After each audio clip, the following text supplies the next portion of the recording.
So, welcome back to my channel guys. Happy weekend everyone. So, today is Friday. So, gagawa tayo ng isang take out na blended drinks or tinatawag na caramel frappe, no? So, ayan.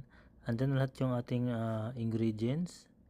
Ang ating sugar, ang ating caramel sauce, at ang ating yung ice cream, no? Or kulang lang palang espresso, no? So, gagawa tayo ng isang 2 shots na espresso dyan para sa ating caramel frappe, no?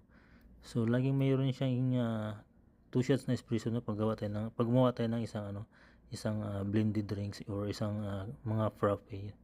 So ayan guys, gawa tayo ng isang espresso dyan, 2 shots. Tapos ilagay natin sa isang blending, no, sa blender, no. So ayan, pinagsama na natin lahat dyan. So tapos nyan ay umpisa natin i-blend lahat yan ng ating mga ingredients, ang ating mga flavor.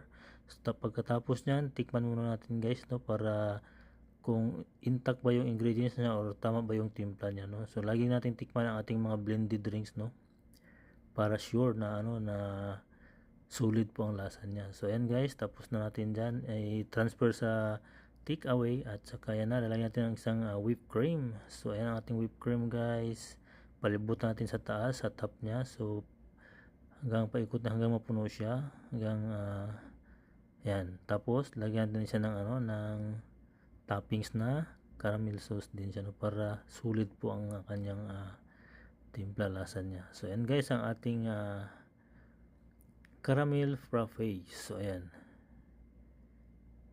take away po siya. So ayan, thank you for watching guys. Happy weekend everyone.